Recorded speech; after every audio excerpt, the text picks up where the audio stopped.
Mrs. Geola has served on several Baha'i institutions since her youth in Iran and USA, and continues to mentor parents and youth in their collaborative service to greater good. Please help me welcome our dear P.1 Geola.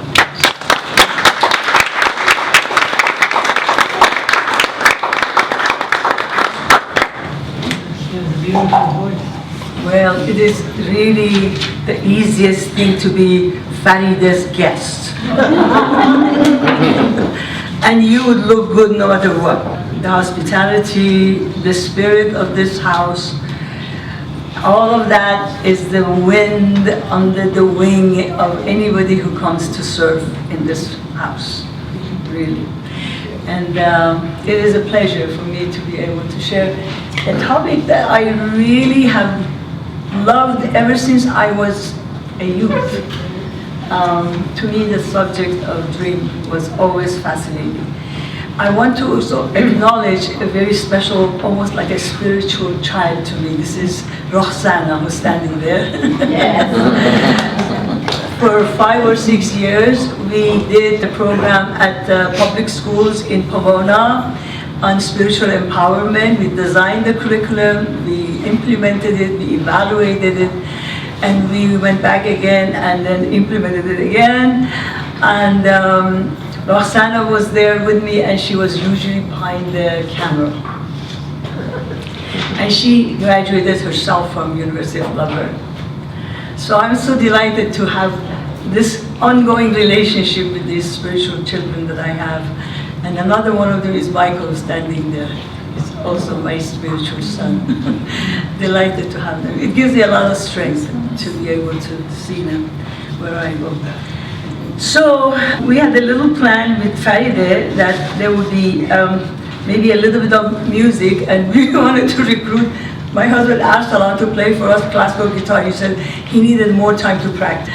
And then we decided, oh, okay, so I'm going to be reading from Seven Valleys to start with, and that's kind of a spiritual portion. And then these wonderful friends over here, they really wanted to have a chant, Persian chant. So we compromised with a chant that is both in English and in Persian. So that's what we're going to get.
Oh God, guide me, protect me, make of me a shining lamp, make of me a shining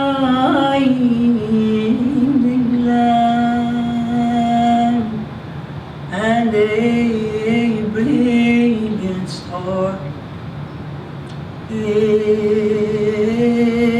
brilliant star. خدایا هدایت نما، حفظ فرما، سراج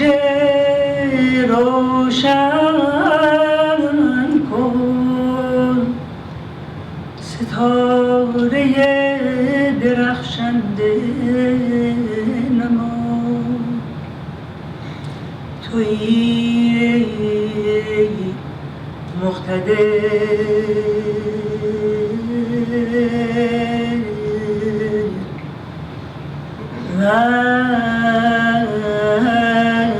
و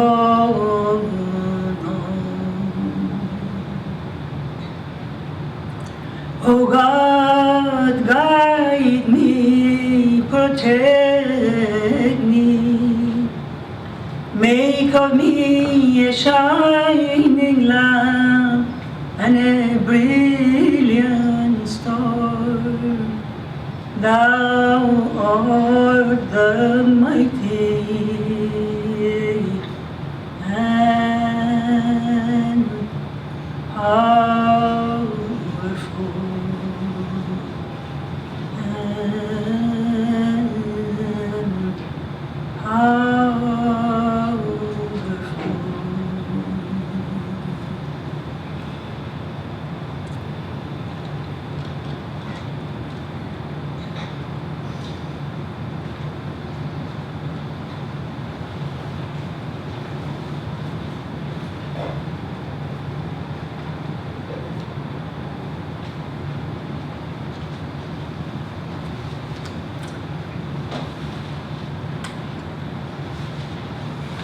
So maybe I piggyback on that prayer, and I'm going to start with a part of Baha'u'llah's 7 valleys. I love this very small book of Baha'u'llah called 7 Valleys. And those of you who are familiar with the Attar, Persian mystical poets, Conference of the Birds, 7 Valleys is very similar to that. It's a journey of the soul from the valley of love to the valley of wonderment. All the places that we travel as we look for our own selves, really, in essence. In this part of the valley, Baha'u'llah makes references to the dream world, and he considers it to be the brother of death. Actually, in the Islamic traditions also, the dream world is considered to be the brother of death. That means there is a great deal of similarity between the world of dream and the world after death. So has clues in it for us to look for what happens after we die. And science of studying the dream, as recent as 2024, where neuroscientists and a brain surgeon, Dr. Rahul Jandial, how many of you have read his book or heard of his book? What's the name of the book? This is Why You Dream, is the name of the book. So he has taken really advantage of both sides of his expertise, doing surgery on the brain and being a neuroscientist. And he has written this wonderful book that has, to me, has come a long way from the time of Freud, where it was basically an expression of the unconscious the most and had a lot of influence from our sexual side. No longer people look at it that way. And now we have new scientists like Dr. Jandial. It has brought to me the subject very, very close to what the Baha'i writing says about dreams. Not as close because, it's science. And science has its own boundaries and its own limitation and its own political world. But he has come as close.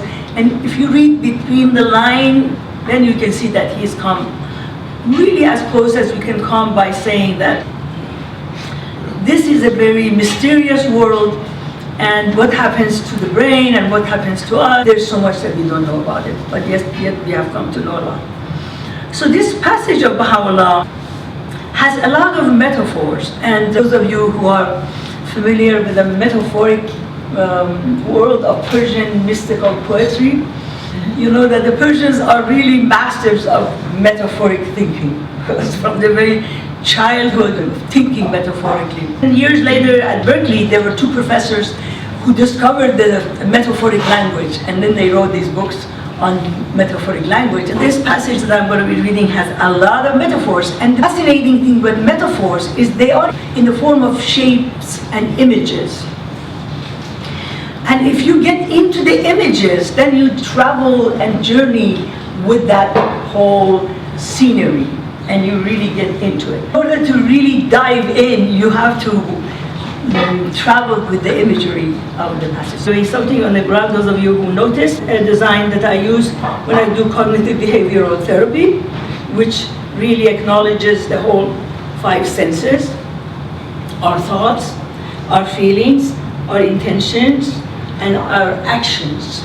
So the relationship between these 5 zones basically is the work of the cognitive behavioral therapy, and it goes very well with the Baha'i concept of knowledge of self, because in both of them, thought is our reality. And therefore, thought is what we target in order to help a person to move from a state of agony to a state of comfort. I did the program with the public school. I created this activity for them, which was about metaphoric thinking. I have some objects, and I told the kids, the pictures which is in the middle, these are 7 members of the governing council of the Baha'is of Iran, who were arrested, all of them, because of their thought, and they were put into prison for 10 years. So now some of them are spending another 10 years in prison. Because the students we were working with, superintendent says they're a minority, they are at risk, they're homeless, they are poor. Can you please come and help me? I said, okay, I come and help. So this activity was for them to pair items together that they see on that panel, metaphorically, because there's no other way to compare them. That means that you have to explain what is it that you are understanding, that you're connecting the two. And the thing that came out was fascinating. Indeed, O brother, if we ponder each created thing, we shall witness a myriad consummate wisdoms and learn a myriad new and wondrous truth. One of the created phenomena, notice the word created phenomena, is the dream. Behold how many secrets have been deposited therein, how many wisdoms treasured up, how many worlds concealed. Pay attention to the worlds. So this world is one world, and the Baha'is believe there are many worlds of God, and dream world is one of those. One. Observe how thou art asleep in a dwelling. By the way, this part, neuroscience agrees now. Observe how thou art asleep in a dwelling and its doors are shut. On a sudden, thou findest thyself in a far-off city, which thou enterest without moving thy feet or wearying thy body. And neuroscience confirms that when we are asleep, the whole body is paralyzed except the eyes. That's why when we have REM sleep, our eyes go. The brain, however, not the executive part of the brain where we make decisions and we do critical thinking, that part is shut. But the divergent part of the brain where we do creative thinking, imagination, that is firing. Without taxing thine eyes, thou seest. Without troubling thy ears, thou hearest. Without a tongue, thou speakest. And perchance, when 10 years have passed, thou wilt witness in this temporal world, in this world, the very thing thou hast dreamt tonight. How many people have had dreams, true dreams perhaps, that 10 years later they saw, oh my goodness, it happened? How many people have had, oh my goodness, yeah. Now, there are many wisdoms to ponder in the dream. Remember the word wisdom. There's only one university I know, University of Chicago, that studies wisdom, which none but the people of this valley can comprehend in their realities. Valley of wonderment. Baha'u'llah talks about it. It says, first, what is this world where without eyes or ear or hand or tongue one can put all these to use? Second, how is it that In the outer world, thou seest today the effect of a dream which thou didst witness in the world of sleep some 10 years past. That means something happened, you witnessed it, but it didn't happen in this world. It was somewhere else.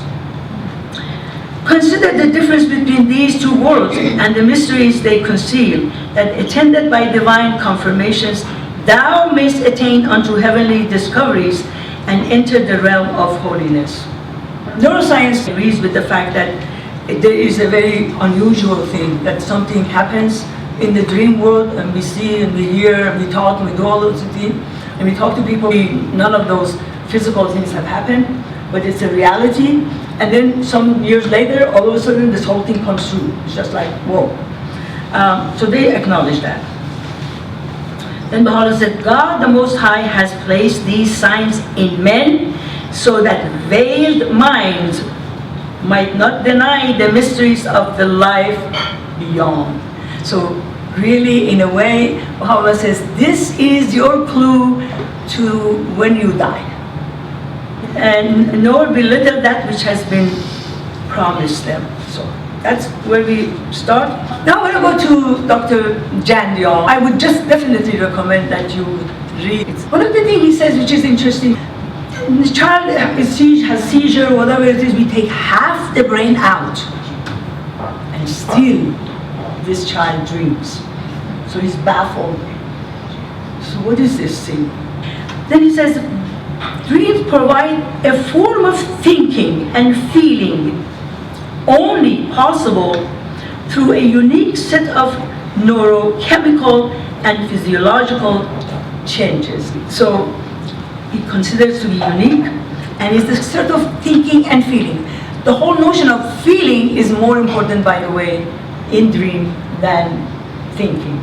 Feeling is the part that we can take the lead and go find maybe the interpretation or the meaning of it. And sometimes when people wake up after a dream, they might not even remember the dream, but they feel the effect of it on their mood. They might be cheerful and happy and they don't know why, but they might be kind of sad and gloomy and they don't know why. But if they think really deeply, they might all of a sudden find a trace of something happening in the dream. It is only through dreaming that we can have access to this mental space. Mental space, as I said, it doesn't have any kind of a decision making at all. But imagination is just wild, that part of the brain. Because we could not think this way during waking hours, even if we tried. That means during the dream world, we have access to certain experiences, certain information that we cannot create it at will. Then says, this is why dreams are worth paying attention to. I know my colleagues, very seldom they ask somebody about their dream or dare to enter into working with somebody's dream. Very, very few. Very much like religion, they just don't enter into that world. Even though majority of the people have some sort of a belief, but it's not the domain they feel comfortable with. Because I think the lesson that we're taught to therapists, that you don't bring your values into the therapy session, which is impossible. Don't even believe it. Racism or sexism or superiority over others. I mean, these are values that can destroy a whole family. Are you not going to challenge it? It's not going to be easy to help the people. Then he says, they can give us insight we would not achieve otherwise. So basically he's giving us clues that this is a very unique world with a lot of information that normally in our waking hours we cannot access. They can make associations, dream, between people from different times in our lives, between seemingly unrelated events, between what happened in the past and what may happen in the future. Really cannot go further than that to say, basically this is a very unusual aspect of human soul and spirit that has powers that you could not access during waking hours. It is because of the powerful neurobiology of dreaming. Okay, so that's from John Jandial. Then I'm going to read a passage from Baha'u'llah. You see how similarity between the two. Baha'u'llah says, the world of our dreams is both within us and also a realm hidden in an innermost reality of this world. So within us are certain faculties that are necessary to be able, the soul is part of it, the brain is part of it, all of that is part of it, but it is hidden in the innermost reality of this world. It's not something you can easily figure it out. Then he says, Baha'u'llah, it would be true if thou wert to contend that this same world is, as decreed by all glorious and almighty God, within thy proper self means soul and body and everything, mind, all of that. By the way, in psychology, the brain was the mind and the mind was the brain. But brain, kind of physical, and mind has aspects of the soul today, in the psychology today. Some years ago when Dr. Dan Siegel was talking from UCLA. He was talking at a conference for marriage family therapists, and he had this book that he just published. It was called The Developing Mind. So I asked him, are you trying to say that the mind and brain are not the same? He said, yes. I was, wow, okay. It would equally be true to maintain that thy spirit, having transcended the limitations of sleep and having stripped itself of all earthly attachment, has, by the act of God, that's how it's created, been made to traverse a realm which lieth hidden in the innermost reality of this world. Basically, the same subject that we say when somebody dies, that person is in this world as well as in the next. They're at the same time in all the world, but our senses is no longer able to detect. An acknowledgement of the spiritual reality of all of us. Abdul-Baha, the son of Baha'u'llah, the center of his covenant, who has spent most of his life in prison in Palestine. From the age 8, he was exiled and imprisoned until he was 69 when he came out and was invited to come to United States and speak. And his wisdom and his love for humanity and his example has been an inspiration for those who are believers who are not. He says, none is more wonderful than the dream. In this state, the human spirit is able to release itself in such a way that the contingent phenomena become cut away. Exactly what Jandial was saying. Dreams are the soul's repository of mysteries. That means that when we have a dream, that memory exists, it sits with us, and we can remember some years later and actually come true some years later. Indeed, O brother, if we ponder each created thing, we shall witness a myriad perfect wisdoms and learn a myriad new and wondrous truths. One of the created phenomena is the dream. Just remembering that this was created by design. It wasn't just haphazard or imagination. Daniel says 5 kinds of dreams, and he explains which one. I would just go with the simple one with the Baha'i, 3 kinds of dreams. One is the true dream. That means whatever happens in your dream, whether 2 years later or 3 years ago or next morning, exactly happens and you know exactly this was in your dream. Like, I give you the story of this Baha'i couple who were going to go to a city to visit with the Baha'is. Nobody knew they're coming. So early 5 in the morning, they enter the city and they see this young man standing by the side of the road, well-dressed, really chic. As they approach, he greets them with the Baha'i greeting of Allah, our God is glorious. And they said, who are you? He says, well, last night I dreamt that a car exactly like your red car was going to come with a couple in it to bring some news to the Baha'is in the city. So that's true dream. That doesn't need any interpretation. Dr. Jandial says the same thing. True dreams don't need interpretation. Okay.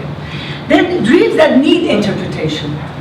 And then the third kind is basically jump dreams. I mean, we might be affected by certain events during the day. We might be upset about something. We might have a quarrel with somebody. We might have felt basically turmoil inside, and then it will follow us to our dream and interferes with our dream. Basically, you read that in the long obligatory prayer that says, my trespasses have kept me back from drawing nigh unto thee. That means when we cross where we're not supposed to, we deprive ourselves because now no longer we are free in our ability to travel and to see and to explore. We become bogged down with our own self. Oh, that is Jump brought the book that I was talking about. This is why we dream. So you guys. Allah says the surface of your mind, your soul, is like a body of water, like a lake. That if it is clear, there's no debris on it, it's like a mirror. Whatever image comes into it, you can see it. But if the surface has a lot of colors or whatever it is, then gets mixed up with your dream, and then you cannot really tell it. And so, interpreter is supposed to separate those two from it. And both John Dial and the Baha'i writing said, don't take your dream to everybody, because if the person does not have the spiritual insight, they might not be able to help you with it. And I'm not going to read more about the dream, and in the dream that need interpretation, and dream that basically is not worth it. And usually, as I said, paying attention to the emotions that you have in the dream will guide you along. The Baha'i history is very, very new. It started 1844. I think the Baha'i history would not be the Baha'i history if it wasn't for the numerous, especially true dreams that happened in the faith that really conducted and influenced the course of history. I give you a little bit of this example. The Bab, the herald of the Baha'i faith, young man, he said, I'm the gate to the coming of the Lord. And right away he was arrested, and within 6 years the Bab was executed by the government officials and the clergy in Iran. So it was a very short period of time. And on the way of being arrested and exiled, he spent a little bit of time in one of the cities in Iran, Isfahan. Shortly after that, because the governor of Isfahan really loved him and was hosting him, and the clergy became jealous and all those things, and they wanted to take him to the capital. And of course, with 2 guards, he was traveling, and the guards were ordered that the Bab is not to be talking to anybody, stopping anywhere, and that time they traveled with a donkey or generally a horse. So he's coming from this city of Isfahan to Kashan, which is a day or so distance on the horse. There's a Baha'i in the city of Kashan, Mirza Jani Kashani is his name. He dreams the night before that the Bab is coming to his house, is coming to the gate of the city, and he's wearing this particular kind of hat, because the Bab was both a Sayyid, a descendant of Muhammad, and also he was a merchant. So he's wearing his merchant hat, and he's coming with a horse and 2 people, and he has told him in dream. And the Bab tells him that we're going to be your guests for 3 nights, prepare your house for us. And so Mr. Johnny knows that this is a true dream. He gets up and he basically beautifies his house and prepares a room and everything like that. At that time there were no hotels. I know that because I worked for the government inspector for each new hotel they built in Iran. There were cities, there were no hotels in there. So yeah, so Mr. Johnny prepared all that, and early in the morning he goes and appears before the Attar gate, is the name of the gate, in the city of Kashan. Looking with the distance, all of a sudden, towards the later in the afternoon, he sees, 3 horsemen are coming. He recognizes the Bab with his hat and all that. And he's standing there, and the Bab dismounts, and the 2 guards are nervous and all of that. And Mr. Johnny doesn't know what to think. The Bab says to him, I decide what they do and what they say and what they don't. Don't worry. And then Mr. Johnny says, should I invite them also to come? Bab says, no, only me. They are really living my will. So these 2 guards, they let the Bab go. The Bab comes and stays 3 nights. And then after the 3 nights, he himself goes and he surrenders to these 2 guys. So this is one example in the history of the Baha'i faith is a true dream with no interpretation was necessary. My father-in-law, by the way, that's my husband sitting over there, he had a shoe business, and he says one night he dreamt that the thieves had come and robbed his store, but they did not take anything. So early in the morning, he gets up and goes to the bazaar, and then he looks inside and he thinks, but the dream told me they didn't take anything. And all of a sudden, the people next door come out and say, Rolachan, last night the thieves have come. They take all of you guys, but we came in time to stop him, and we got all your stuff in our store. So why don't you come and take him and put him back here? So this was a true dream. Also, some years ago, I was teaching at the Llewellyn High School. I was teaching the 7 Valleys. And there was this wonderful woman, her name was Sue Ellen, and now I just put her recollection of her dreams on YouTube, on my channel. She talks about several of her true dreams. One of them was astonishing. She says in her 30s, and she had to get her master's, and she didn't have time. She was working, so she says, she would tell Baha'u'llah, I cannot pass this exam, I cannot write this paper, you have to help me. I need help. I don't even know where to go to find the material that I'm supposed to write. I need the book, I need the pages, I need everything. She said, and Baha'u'llah would give it to her. She said, but I wasn't cheating. And she said, then I would write the paper. And that's how I did it. One of the very special people in the Baha'i history, we call them hands of the cause of God. These are very dedicated Baha'is who their love is so intense for humanity and for serving the faith that nothing can come in between them and what they have to do to serve humanity, nothing. And we had the fortune of knowing several of them, and one of them was William Sears, and he has written many books, but his first book is called God Loves Laughter. How many of you have read God Loves Laughter? If you haven't read it, it is a riot. And all of a sudden he started having dreams of God, and he would get up and he would tell his parents, who were Catholics, that I dreamt of God last night. And his father was becoming really mad and anxious after, and he would be beaming, and then he would just talking about God, and then he would call his wife and say, Ethel, he's dreamed of God again. Later on, I figured out that at that time, Abdul-Baha was in the United States, and he was passing through the city in Minnesota by the train.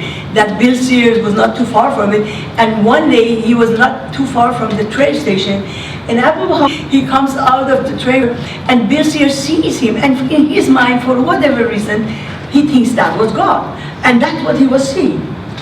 And later when he becomes Baha'i, he figures out that was Abdul-Baha. And so that was his true dream. Every night he would see basically Abdul-Baha in his dream. And then, this is a very interesting one. Qajar King, Nasruddin Shah. How many of you know Nasruddin Shah? He was a very cruel to everybody. He was a dictator, a cruel, and especially towards the central figures of the Baha'i faith. He was instrumental in execution of the Bab, execution of many Baha'is, I mean, you name it. So Baha'u'llah tells him that he will lose his peace in his dream to the point that he will have no peace. So this is what he dreams, Nasruddin Shah, the king. So one night he's in his castle, 200 wives, or something, maybe more. One of them was sleeping in the same room, and then he dreams that a fiery something comes from the sky and it is going to engulf him and kill him and all that, and he's scared to death and he doesn't know what to think. And after a while he tells his wife, and the wife says, well, don't pay attention, but then she falls asleep and she sees another scary dream that they're all getting destroyed, and Nasruddin Shah cannot sleep, and he's just very unsettled. He gets up, and instead of going with his special carriage and his servants in the middle of the night, he walks to go to the main clergy, the Mujtahid, which was a really nasty guy himself, goes to him to take his dream so that they can interpret the dream for him. And whatever he says, Nasruddin Shah is not happy with that interpretation. I don't know how many of you have had dreams and you share your dream with somebody and somebody interprets it. Not everybody knows how to interpret the dream. You don't want to tell your dream to everybody either. And he calls his carriage person to come and drive him to Shah Abdulaziz in outside of Iran. And guess who was waiting for him over there? Those of you who know the history, who was waiting for Nasruddin Shah? the assassin. The assassin was waiting there, and he shots Nasruddin Shah, and he goes to the next world to figure out what's going on over there. So that is actually a whole set of true dreams that happened. Picking this one from the history and traditions of Islam. This guy was in the Arabian desert. The three of them, on the back of the camel, they were traveling through the desert. The wind shifts. There's no point of reference where you are. And there was no GPS at that time. But so the hill that you were approaching is behind you. It's horrible to get lost because soon there's no water. So anyway, so the three of them on the back of the camel, and the camel means this is your everything. This is your house, this is your car, this is your whatever. And they come across the tomb of a very famous Arab person who was well known in the whole history for his generosity and hospitality. His name was Hatem Ta'i. How many of you have heard Hatem Ta'i? They come to his tomb and they are hungry and they are thirsty, and this guy, his name is Abu Khabayri, he starts praying to Hatem. He said, you have been always generous to everybody, and now we are dying of hunger and thirst. Why don't you help us here? Give us something. And then they all fall asleep, and in his dream, all of a sudden, he hears Hatem is going to give them some food. And he's very happy, but very gradually he wakes up and he hears unusual noises. It's kind of look like the camel is sick. He doesn't know what to think, because that's his whole life. And when he looks at the camel, and the camel is dying, so they are very practical, pragmatic people. They kill the camel, and they make a nice kebab out of it, and all of a sudden, in the middle of the day, they see somebody is riding on the back of a camel and has another camel tagging along with him. And he comes close and he says, which one of you is Abu Khabayri? And the guy says, it's me. He says, well, last night the son of Hatem dreamt of his father, who told that Abu Khabayri was hungry and he needed food, and he fed him from his own camel. And now you should take this camel and give it to him because he is in the desert and he needs the camel. So this is the norm for the Bedouins and the people. They were familiar with that kind of a communication. Without that, probably history would not be as it is, and exactly in the Baha'i history like that. Another one that's a true dream is Sheikh Haji Muhammad Taqi was a Baha'i in Neiris, in the southern part of Iran, near Shiraz. It was a very big fight and war between the government soldiers and a bunch of Baha'is who were there, and they killed and demolished and destroyed all of them. And one of them, his body was tormented and tortured, it's a long story, and they threw him outside of the city by the side of a river or something like that to die. So he's fainted, or he's asleep, and he sees Baha'u'llah. At that time, Baha'u'llah was in Baghdad. He had not declared his mission yet, and the very sacred city of Muslim was Karbala, which was not too far from Baghdad. Baha'u'llah comes to his dream and says, don't worry, you come to visit me in Baghdad. And Mirza Muhammad says, I don't have anything. I don't have money, my legs are broken, my body is broken, I'm hungry, I don't have anything. I don't have any means of transportation. How am I going to get to Baghdad? And then he wakes up. And then he sees, not too far from him, there's a caravan and that has set its tents. And all of a sudden, some guy is approaching him, walking towards him, as he's lying beside the road.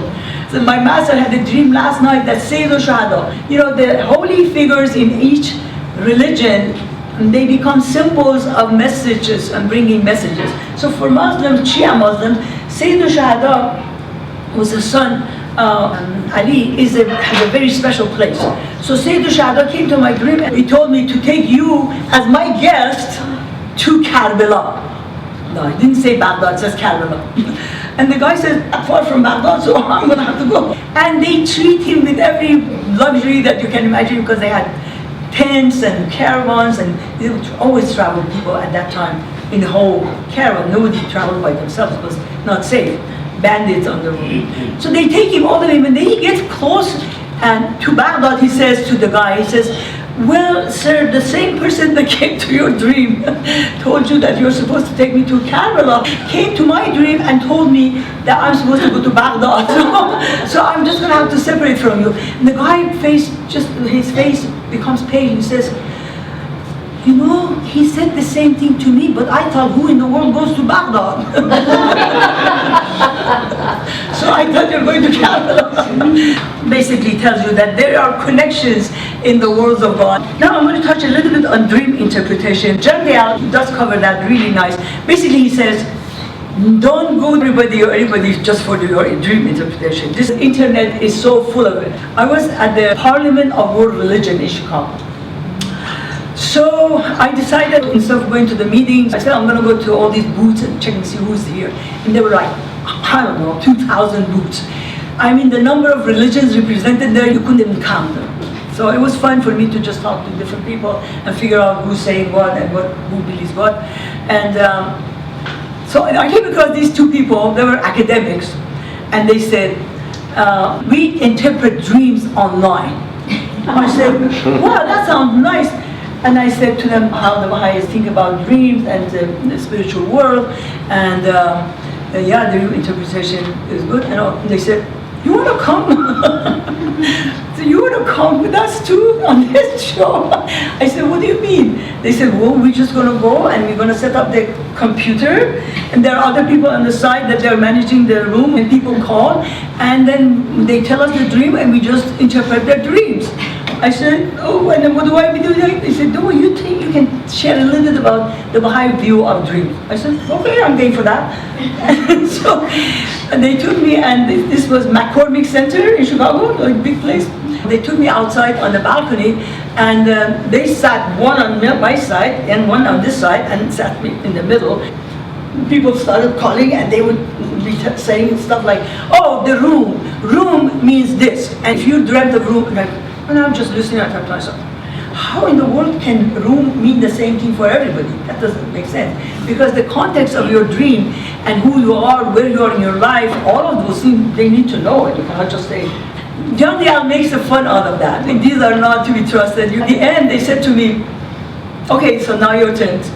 15 minutes you have to say whatever. So I explained what are the Baha'i views of dreaming and everything like that. So yeah, there is, the dream interpretation is all over the internet, and it's not that easy to interpret a dream. I give you one little example. Abu Bakr makes a reference. So this king had a dream that his teeth had fallen, and he calls a lot of interpreters. Any of them he comes, he just doesn't like them. The one guy comes and says, well, my dear Lord, all your children will die. And so finally this one guy comes. Abu Bakr says he was wise, and I tell you why. He says to the king, may my life be a sacrifice to you, my beloved king. Your life will be so long, more than anybody else. Well, obviously it's the same interpretation, but the way he says it is different. And the king is very happy, and he gives him a lot of rewards and awards. Abu Bakr said this guy was wise, but there's a way to say it. Now, there's a wonderful, wonderful tablet. It's called Tablet of Baha'u'llah, which means right of people. Basically, somebody asked Baha'u'llah, what would be the condition of our account, life account, when we die and go on the other side? And Baha'u'llah has this fascinating, fascinating tablet called Baha'u'llah. As far as I know, very few people have read it.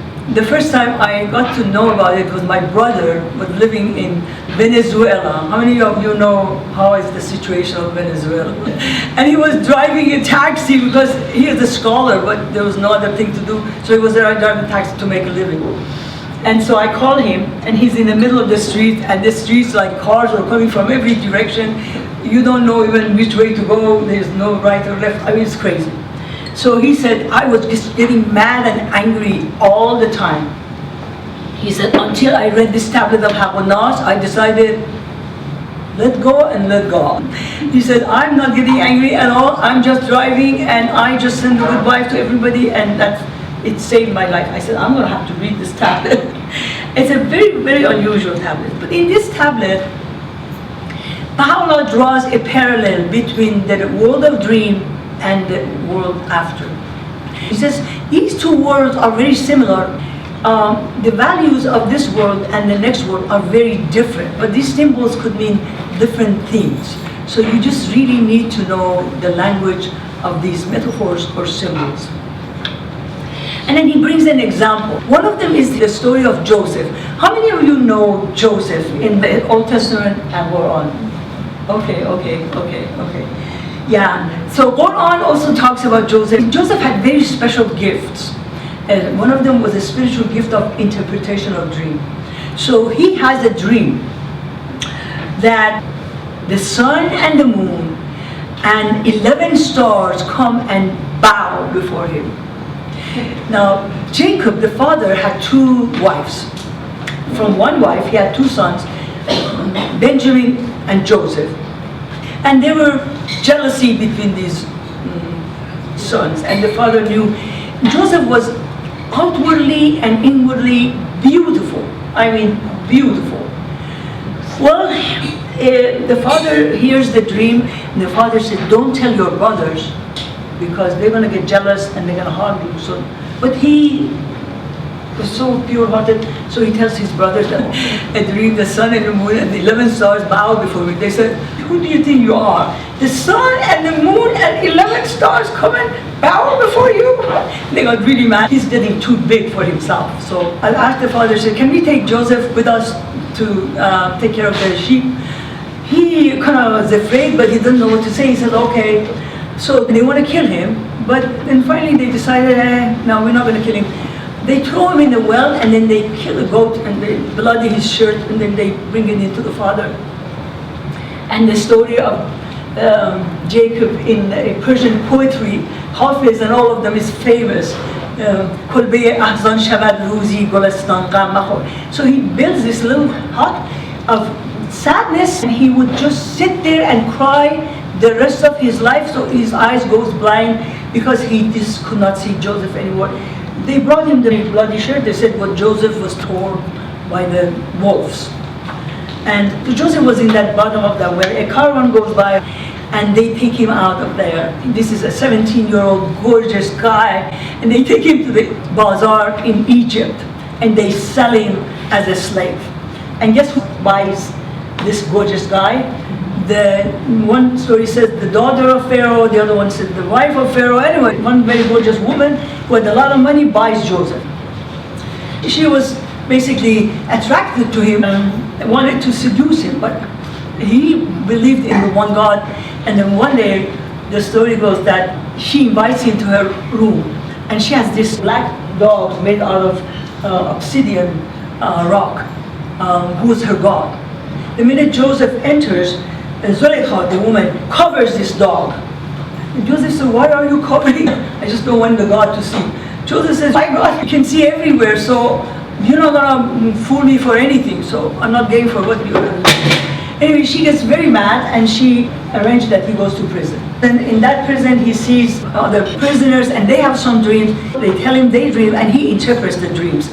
One of them was supposed to be executed, the other one becomes very dear near the Pharaoh, and the one who really has a lot of respect for Joseph and his ability to interpret dreams. Now Pharaoh will have a dream.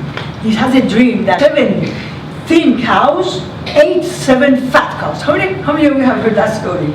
Okay, so he doesn't know what does that dream means, and he wants interpreters to come and interpret the dream. All these interpreters come.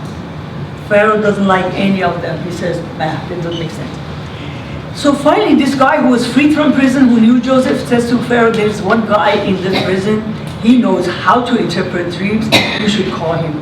So Pharaoh says, okay, Joseph comes and says, well, my lord, that means that Egypt is going to go through 7 years of plenty, followed by 7 years of famine. So what you need to do is to make sure during the years of plenty, you set aside enough grain, so when it comes the time of famine, you're able to feed the people. And Pharaoh is absolutely pleased and makes Joseph to be the head of this whole, his minister for this whole thing. And Joseph becomes a big shot with all kinds of glory and everything like that, and famine starts everywhere, including the land of Canaan where the parents of Joseph lived. And the father turned around to the sons and said, "We're dying of hunger, you guys need to go to Egypt and get some grain." He plays a trick on them so they can go and bring their father, their mother, and the other brother. They all come to Joseph to get grain, and they all bow before him. Baha'u'llah says, father, mother, and brothers in this world, they appear in the form of father, mother, brothers. In the world of dream, they appear in the form of sun, moon, and the stars. The same concept, the same reality, two different symbolism. So now you know by the whole nature of different symbolism, interpretation of dream, need for you to know that. And in ancient cultures, they had come up with some degree of knowledge about that. And so it's not everybody's job to do interpretation of dream. So I'm going to stop right here, because otherwise there will be no time for question and answers. So any comments or questions? What would you call vision? It seems like it would fall within one of your descriptions. Visions, a lot of times my visions are of more like true dreams, but Yeah. not always. Because I've had visions of things that are really otherworldly. Yeah. I had vision of my mother after she died, when she was ready to rise up and let go of the earth, Yeah. and she came to say goodbye to me. In the Baha'i faith, special prayers that you say before going to sleep to guide your dream. There is prayers after you wake up from dream. It's fascinating just to pay attention to the details. People who are about to die, now we know that there is very common for them to see relatives who are in the next world, that they are welcoming them or embracing them. And there's a prayer in the Baha'i prayer book that says, "This is the new guest, make him dear, is coming to you, make him dear." So this concept of entering in a different world where you can be around souls who have gone from this world is very accepted in all culture. And Jandial talks about it that, hospice knows quite a bit about that, because the people who are about to die, they talk about, and they had dreams about their relatives. And he says that it brings them a lot of comfort, eliminates a lot of fear of dying. And Baha'u'llah talks about, if you see somebody said, "I saw my mother in the dream and she talked to me and she said this and she said that, but my ears was not supposed to be working." And Baha'u'llah said, "But this didn't happen in a physical way.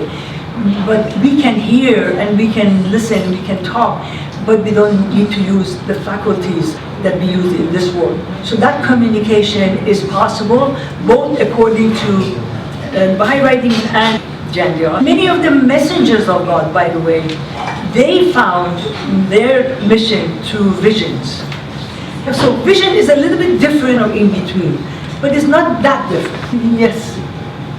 To make of what thou didst reveal unto me in my sleep the surest foundation for the mansions of thy love that are within the hearts of thy loved ones, and the best instrument for the revelation of the tokens of thy grace and thy loving kindness.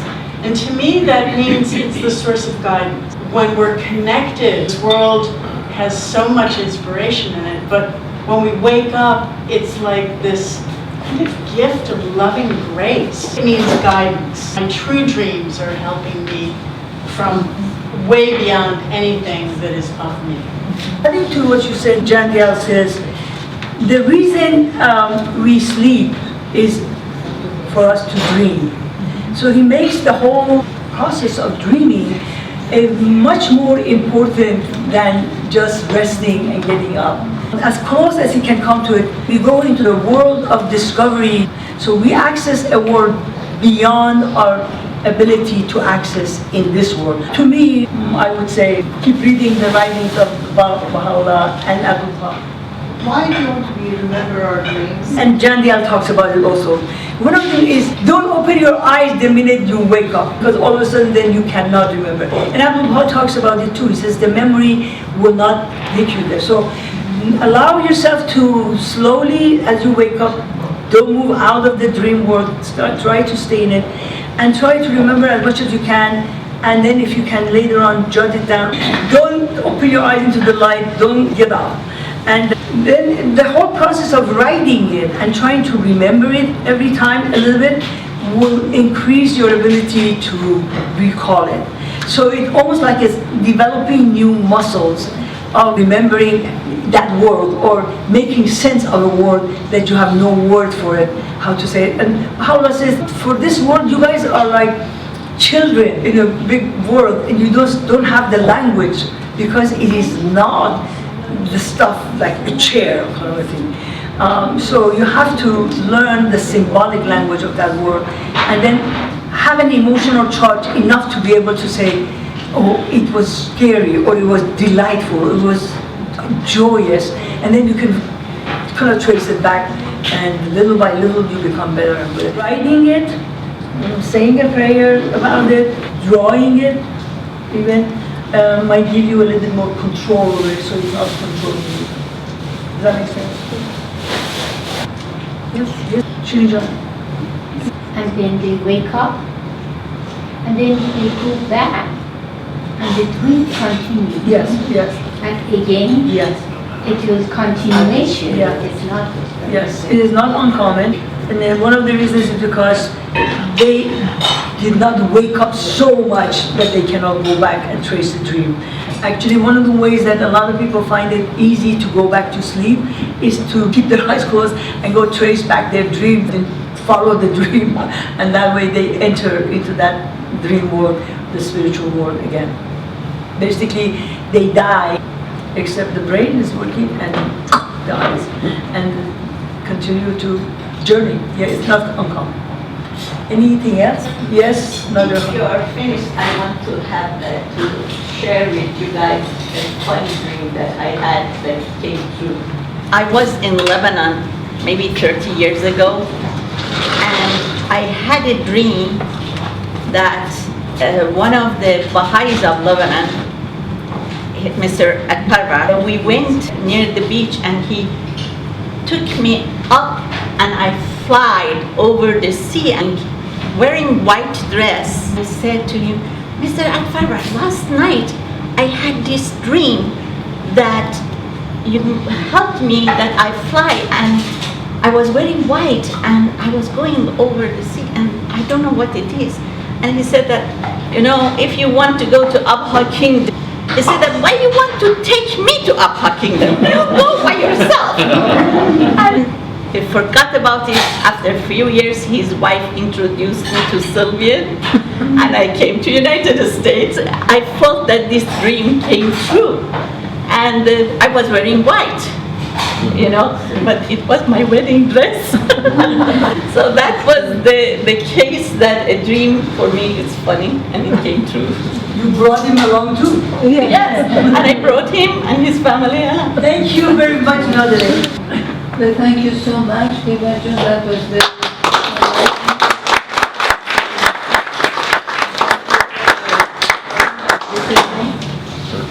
we enjoyed your presentation very much, very informative.